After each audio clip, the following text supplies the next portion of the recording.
વિદ્યાર્થી મિત્રો, આપ સૌનું સ્વાગત છે એનસીઈઆરટી સોલ્યુશન્સ ચેનલ પર. આપણે શ્રેણિકોના પ્રકાર જોયા, એના કેટલાક ગુણધર્મો જોયા. શ્રેણિકોનો સરવાળો, શ્રેણિકોની બાદબાકી, અદિશ વડે ગુણાકાર, જેને આપણે શ્રેણિકોનું બીજગણિત કહીએ છીએ. પણ બે શ્રેણિકોના ગુણાકારની વાત કરી નથી, બરાબર? તો બે શ્રેણિકોનો ગુણાકાર કેવી રીતે થાય એની વ્યાખ્યા આપણે જોઈએ. જેવી રીતે સંખ્યાઓનું બીજગણિત છે એવું શ્રેણિકોનું બીજગણિત છે, પણ શ્રેણિકોનો ગુણાકાર એ સીધો સંખ્યાઓ જેવો નથી. કેવી રીતે થાય તો જોઈએ. બે શ્રેણિકોનો ગુણાકાર કરવો હોય તો પહેલા તો શ્રેણિક A ના સ્તંભની સંખ્યા અને શ્રેણિક B ના હારની સંખ્યા સમાન હોવી જોઈએ. એટલે દરેક વખતે શ્રેણિકોનો ગુણાકાર મળે એવું જરૂર નથી. આપેલા શ્રેણિકોની કક્ષા જોવી પડે અને કક્ષા પરથી મળે શ્રેણિક A ના સ્તંભની સંખ્યા, શ્રેણિક B ની હારની સંખ્યા. જો સમાન હોય તો જ A અને B નો ગુણાકાર વ્યાખ્યાયિત થાય. કેવી રીતે થાય એ પણ જરા જુદું છે. ધારો કે મારી પાસે શ્રેણિક A Aij m cross n છે, B Bij m cross p છે. A ની કક્ષા m cross n છે, B ની કક્ષા m cross p છે. તો તમે જુઓ, શ્રેણિક A ના સ્તંભની સંખ્યા, શ્રેણિક B ના હારની સંખ્યા સમાન છે n.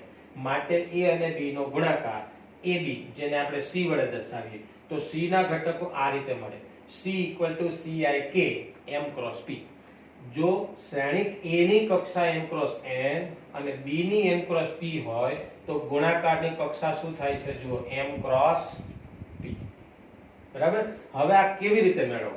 તો આ Cik ઘટક છે એ A ની હાર અને B ના સ્તંભ અનુરૂપ ઘટકોના ગુણાકારોના સરવાળાથી મળે. એટલે કે ગુણાકાર વાળા શ્રેણિક C નો ik મો ઘટક જોઈતો હોય તો આપણે શું કરવું પડે? શ્રેણિક A ની i મી હાર અને શ્રેણિક B ના k મા સ્તંભ નો ગુણાકાર લઈ, તેમના અનુરૂપ ઘટકોનો ગુણાકાર લઈ, એ બધા જ ગુણાકારોનો સરવાળો કરીએ તો પરિણામી શ્રેણિકનો ik મો ઘટક મળે. બરાબર? વ્યાખ્યા પરથી થોડું સ્પષ્ટ ન થાય તો આપણે એક ઉદાહરણ લઈએ. ક્લિયર? પણ આ વાત આપણે ખાસ યાદ રાખીશું. બરાબર? ચાલો જોઈએ.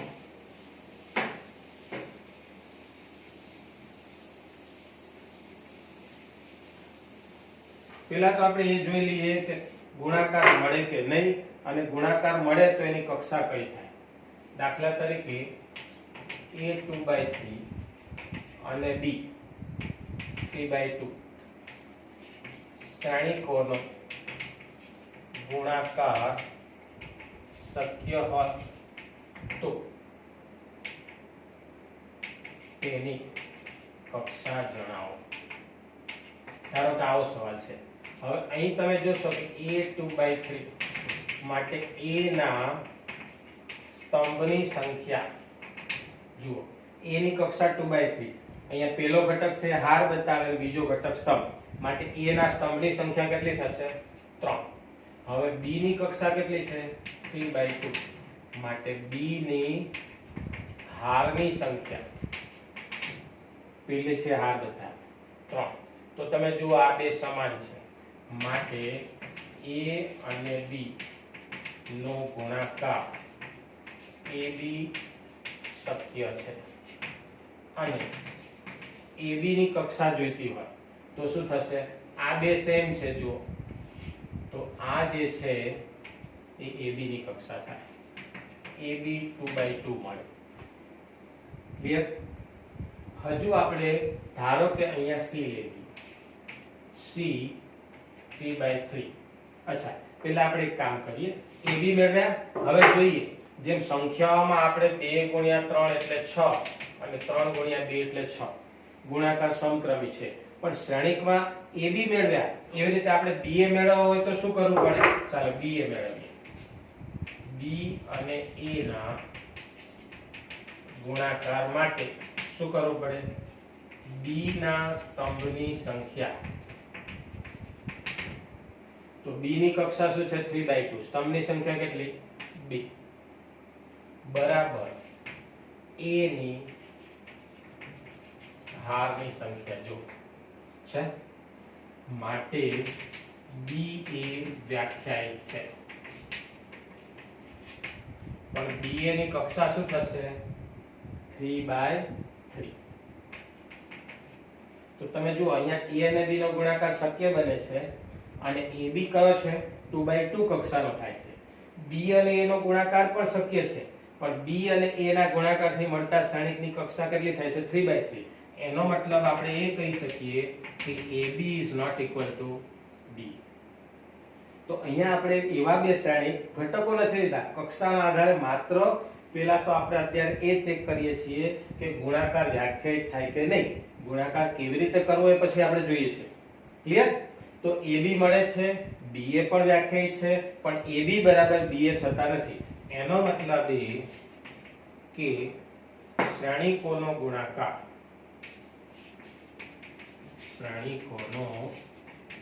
ગુણાકાર સમક્રમી નથી. બરાબર? હવે આપણે એવું ઉદાહરણ લઈએ કે AB મળે પણ BA મળે અથવા ન મળે. ક્યારે? અહીંયા તમને AB પણ મળે છે, BA પણ મળે છે અને બંને સરખા થતા નથી. હંમેશા ન થાય. બરાબર? હવે આપણે આગળ જોઈએ. ધારો કે મારી પાસે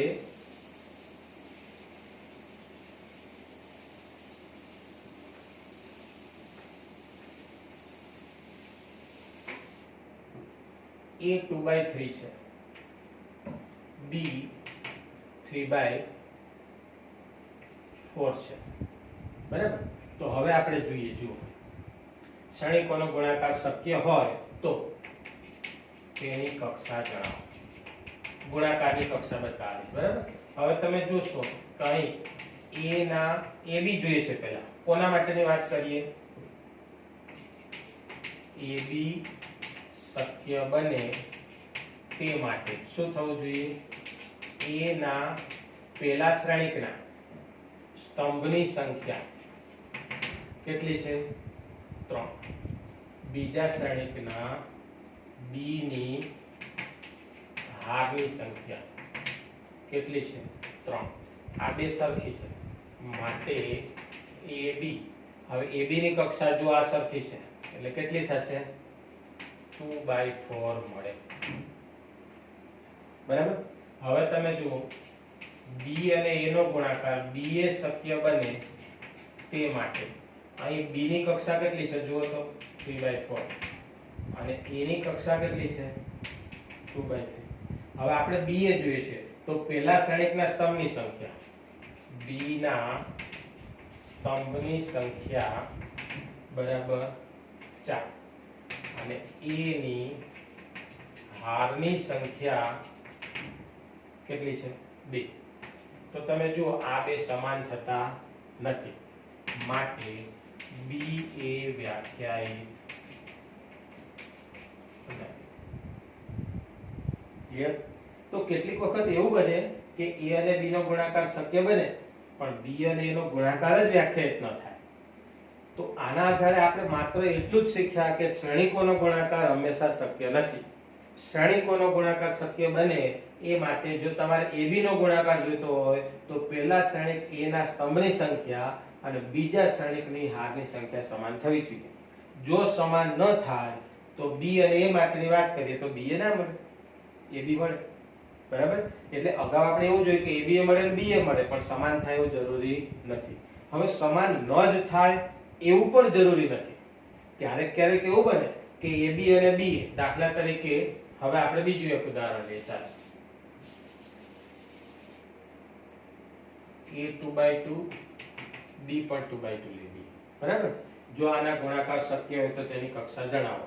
હવે AB શક્ય બને એ માટે આપણે શું કરવું છે? A ના સ્તંભની સંખ્યા,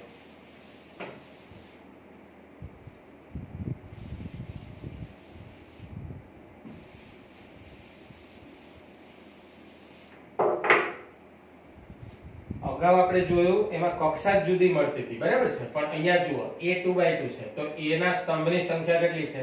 2. B ની હારની સંખ્યા છે 2. આ બે સરખા છે માટે AB વ્યાખ્યાયિત છે અને AB ની કક્ષા શું થશે? 2/2 વ્યાખ્યાયિત છે. કેવી રીતે ગુણાકાર એ તો પછી જોઈશું, પણ AB મળે કે નહીં અને કેટલી કક્ષાનો મળે? 2/2 કક્ષાનો. હવે BA માટે શું થવું જોઈએ? B 2/2 છે, A 2/2 છે. તો પહેલા શ્રેણિકના સ્તંભની સંખ્યા, બી ના સ્તંભની સંખ્યા 2, એ ની હારની સંખ્યા 2, આ બે સરખા છે તો આપણે કહી શકીએ BA મળે, પણ BA ની કક્ષા શું થાય? 2/2 વ્યાખ્યાયિત છે. તો અહીંયા ABA મળ્યા, BA મળ્યા, બંનેની કક્ષા સમાન છે.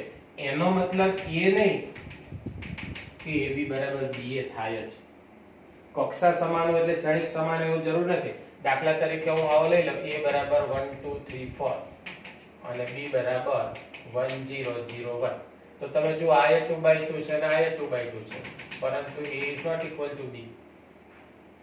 એટલે અહીંયા AB અને BA ની કક્ષા સમાન છે, પણ AB અને BA સમાન થાય એવું જરૂરી નથી. તો અત્યારે આપણે માત્ર એટલું જ જોયું કે બે શ્રેણિકોનો ગુણાકાર ક્યારે શક્ય બને, અને જો ગુણાકાર મળે તો પરિણામી શ્રેણિકની કક્ષા કઈ મળે. ક્લિયર? હવે ગુણાકાર કેવી રીતે કરવો એ જોઈ લઈએ. હવે હું આવું જ એક ઉદાહરણ લઈ લઉં. ચાલો,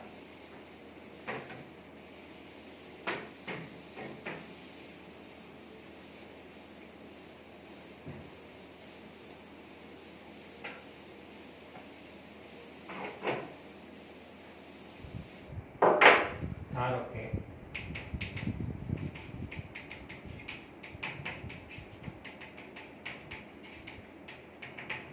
એક શ્રેણિક આવો આપે છે E 1 - 2 3 4, B 2 - 3 5 7 માટે AB અને BA શક્ય હોય તો મેળવો. બરાબર? હવે તમે જોજો, A ની કક્ષા કેટલી છે? 2/2, B ની પણ 2/2. તો AB માટે શું થવું જોઈએ? A ના સ્તંભની સંખ્યા કેટલી છે? 2 બરાબર B ની હારની સંખ્યા માટે AB ક્યાંથી ક્યાંનો? 2/2 વ્યાખ્યાયિત છે. એટલે A અને B નો ગુણાકાર AB મળશે. હવે કેવી રીતે મળે? તો AB બરાબર પહેલા શ્રેણિક A લખીશું 1 3 - 2 4 ઇન્ટુ શ્રેણિક B 2 - 3 5 7. બરાબર? હવે જોજો, હવે ખાસ ધ્યાન રાખજો ગુણાકાર કેવી રીતે થાય છે. તો ગુણાકાર કરવો હોય તો પહેલા શ્રેણિકની પહેલી હાર લેવાની, બીજા શ્રેણિકનો પહેલો સ્તંભ લેવાનો. બરાબર? પહેલા શ્રેણિકના પહેલી હાર, બીજા શ્રેણિકનો પહેલો સ્તંભ, અનુરૂપ ઘટકોનો ગુણાકાર એટલે આ બેનો ગુણાકાર 1 * 2 વત્તા આ બેનો ગુણાકાર -2 * 5. પહેલી હાર, પહેલો સ્તંભ, અનુરૂપ ઘટકોના ગુણાકારોનો સરવાળો એટલે પહેલો ઘટક મળે. બીજો ઘટક જોતો હોય કોનો? પહેલી હારનો. એટલે આ પહેલી હાર ફિક્સ. હવે બીજો સ્તંભ લઈ લેવાનો. તો 1 * -3 પ્લસ -2 * 7. તો આ પહેલી હાર મળે. હવે બીજી હાર માટે શું કરવાનું? આની બીજી હાર, પહેલો ઘટક એટલે પહેલો સ્તંભ, તો 3 * 2 પ્લસ 4 * 5. બીજી હાર, બીજો સ્તંભ 3 * -3 પ્લસ 4 * 7. ફરીથી એકવાર ગુણાકાર માટે શું કરીએ છીએ? આપણો સાદો ગુણાકાર નથી. પહેલી હાર ને પહેલો સ્તંભ એના અનુરૂપ ઘટકોના ગુણાકારોનો સરવાળો એટલે પહેલો ઘટક. પહેલી હારના બીજા ઘટક માટે પહેલી હાર ને બીજો સ્તંભ લેવાનો. બરાબર? પછી બીજી હાર ને પહેલો સ્તંભ એટલે પહેલો ઘટક, બીજી હાર ને બીજો સ્તંભ એટલે બીજી હારનો બીજો ઘટક. હવે આનું સાદું રૂપ આપીએ તો શું થાય? 1 × 2 એટલે 2 - 10 6 વત્તા 20. આ શું થશે? -3 -14 -9 વત્તા 28. એનું સાદું રૂપ આપીએ તો 2 માંથી 10 એટલે -8, -14 ને 3 એટલે -17, 20 ને 6 26, 28 માંથી 9 એટલે કેટલા થશે? 19. તો આ શું છે આપણા AB, જેની કક્ષા શું થાય 2/2 થવી જોઈએ. જુઓ બરાબર. હવે આ AB થયા, તો આ AB હું અહીંયા લખી રાખું છું. AB બરાબર મને શું મળ્યું? -8, 26, -17 અને 10. હવે આપણે BA મેળવીએ. તો BA માટે શું થવું જોઈએ? ચાલો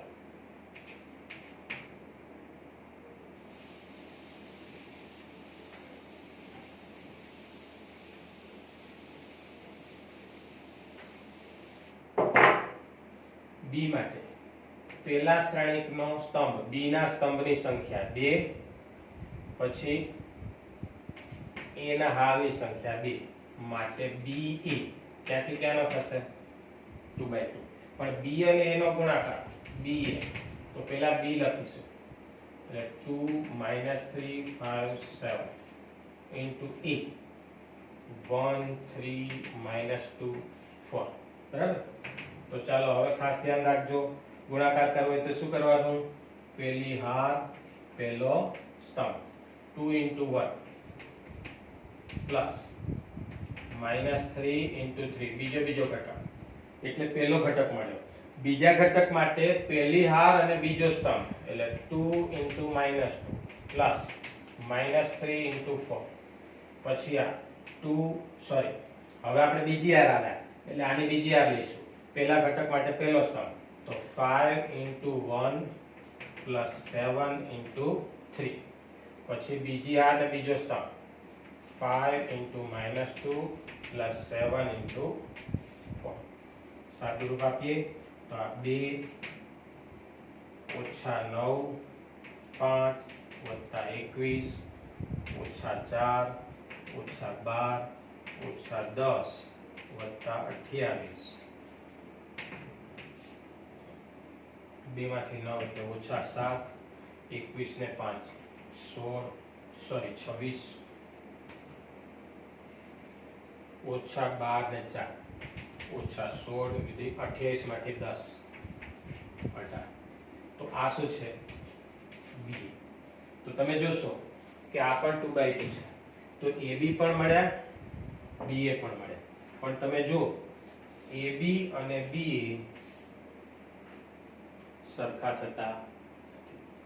તો આપણે એવું ઉદાહરણ જોયું જેમાં AB પણ મળે, BA પણ મળે, કક્ષા સરખી હોય પણ ગુણાકાર સમાન થતો નથી. માટે આપણે કહી શકીએ AB is not equal to BA. Clear? હવે આપણે એવું એક ઉદાહરણ લઈ લઈએ ઝડપથી કે જેમાં AB મળે, BA મળે અને AB બરાબર BA થાય પણ ખરું, હંમેશા સાચું નથી. બરાબર. તો જોઈએ.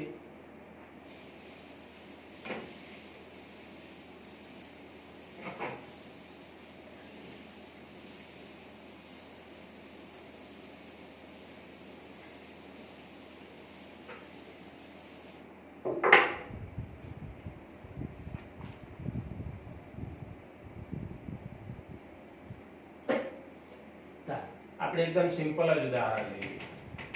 A equal to 2003 અને B equal to -1005 માટે AB અને BA મેળવો તથા ચકાસો AB બરાબર BA થાય. ચેક કરવું છે તો આપણે પહેલા AB જોઈએ છે. આ 2/2 છે એટલે હવે આપણે ચેક કરતા નથી. આ શ્રેણિક B છે તો AB માટે શું કરવાનું? A 2003 into B -1005. બરાબર. તો જુઓ ગુણાકાર માટે આની પહેલી હાર, આનો પહેલો સ્તંભ. ગુણાકાર જોઈ લેજો ખાસ. તો 2 into -1 plus 0 into 0. પછી પહેલી હાર બીજો સ્તંભ 2 into 0 plus 0 into 5. પછી આ લેવી બીજી હાર પહેલો સ્તંભ 0 into -1 plus 3 into 0. અને આ લઈ લઈએ 0 into 0 plus 3 into 5. તો આ શું થશે? અહીંયા લઈ લઉં છું. આ -2 into 1, 2 into -1 એટલે -2. આ 0 થઈ ગયા, આ 0 થઈ ગયા, આ 0 થઈ ગયા એટલે 0 0 0. આ 0 અને આ 50. બરાબર. હવે b એ મેળવીએ. તો b -1 0 0 5 અને 1 2 0 0 3. બરાબર. આનો ગુણાકાર કરું છું. પહેલી હાર પહેલો સ્તંભ -1 into 2 ડાયરેક્ટ લખું ચાલશે ને. -1 into 2 એટલે -2 પ્લસ 0 into 0 એટલે 0 -1 into 0 એટલે 0 0 into 3 એટલે 0 0 into 2 એટલે 0 5 into 0 એટલે 0 0 into 0 વત્તા 5 into 3 એટલે 50. તો આ શું થયું?